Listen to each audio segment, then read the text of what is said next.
Hello সবাইকে। সবাই কেমন আছেন? আশা করি ভালো আছেন। তো এটা ছিল আমার একটা সুতির নরমাল প্রিন্টের থ্রি পিস। তো এটার বডি পার্ট আগে কেটে নিছি সালোয়ার ২ টাই।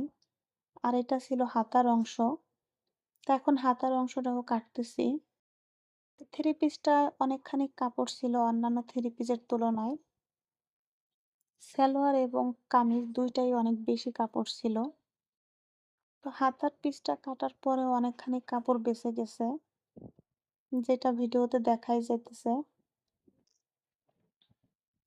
তো এতখানি কাপড় যেহেতু বেঁচে গেছে এজন্য কাপড়টা আর নষ্ট করতে ইচ্ছা করছিল না।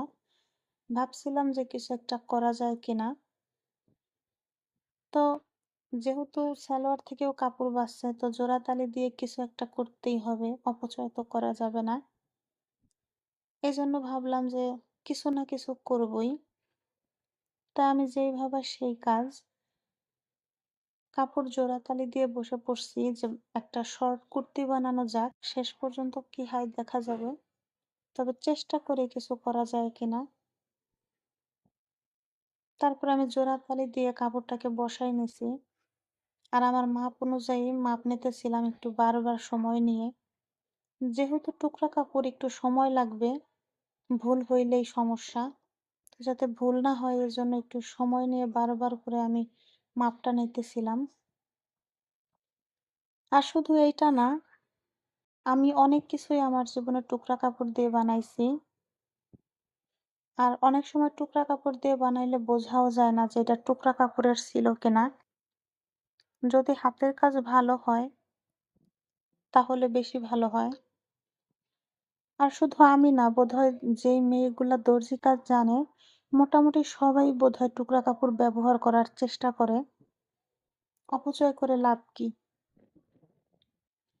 টুকরা কাপড়ের কারণে কুর্তিটা কাটতে একটু সময় লাগছে। বারবার মাপ নিতেছিলাম যে কোথাও ভুল হয় কিনা। ভুল হইলেই সমস্যা। তো যাতে ভুল না হয় সেভাবে আমি বারবার মাপ নিতেছিলাম। শেষ পর্যন্ত মাপ অনুযায়ী কাইটা নিছি। আর যারা দর্জি কাজ করে তারা দেখলেই বুঝতে পারবে যে জোড়াটা কোথায় দিছি আমি। একটা কথা আছে না যে ভুল থেকে যদি ভালো কিছু হয় তাহলে ভুলই ভালো। তেমনি যদি টুকরা কাপড় দিয়ে ভালো কিছু হয় তাহলে টুকরা কাপড়ই ভালো। তো বানানোর পরে বোঝা না গেলেই হইছে। তো এদিকে আমি আমার মাপ অনুযায়ী টুকরা কাপড় জোড়াতালি দিয়ে ঠিকঠাক মতো মাপ নিয়ে কাটতেছিলাম। তবে কাটার সময় অনেকটা ভয় লাগছিল যে কাপড়টা দেখা গেছে বেশি নষ্টই করে ফেলছি ভালো করতে যাইয়া। তো একটু সময় নিয়ে কাটতেছিলাম। আর এখন আমি হাতার পাশটা কাইটা নিব। তো এটা ছিল সালোয়ারের কাপড়। আর হাতার যে সামনের অংশটা এটা হচ্ছে জামার নিচের যে ঘের থাকে ওই ঘেরের কাপড়টাকে জোড়া দিছি। তবে কোনোভাবেই বোঝার উপায় নাই যে এটা জোড়া দেয়া। বানানোর পরে তো মোটেই বোঝা যায় না যে এটা জোড়ার কাপড় ছিল নাকি। তবে কাপড়টা কালো হওয়ার সুবিধার্থে বেশি সুবিধা হয়েছে যে জোড়াতালি বোঝা যায় না। তারপর আমি জামাটাকে জোড়াতালি যেখানে যা ছিল স্টেপ বাই স্টেপ সেলাই করে নিছি। যেহেতু জোড়া দেয়া ছিল এজন্য একটু বেশি সময় লাগছে সেলাই করতেও। তো এটা ছিল ফাইনাল লুক বানানোর পরে। জামাটা পরে আমি একটু রং-ঢং করতেছিলাম। যেহেতু শর্ট কুর্তি তো খারাপ লাগে না পরলে ভালোই লাগে।